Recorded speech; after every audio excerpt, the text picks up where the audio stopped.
ఢిల్లీలో ఉగ్రదాడి, భారీ పేలుళ్లతో దద్దరిల్లిన దేశ రాజధాని. 13 మంది దుర్మరణం, మరో 30 మందికి గాయాలు.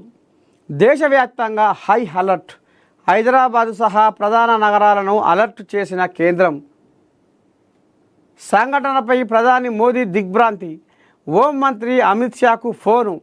Delhi red fort gate number 4 దగ్గర భారీ పేలుళ్ళు, కదిలే కారులో వచ్చి ఘోరం. చూస్తుర్రా?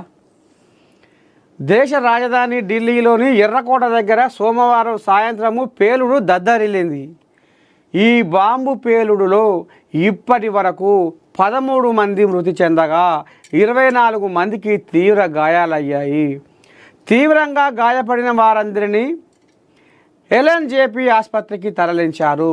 వీరిలో 3 పరిస్థితి విషమంగా ఉన్నట్లు సమాచారం. పేలుడు దాటికి 8 వాహనాలు ధ్వంసం అయ్యాయి.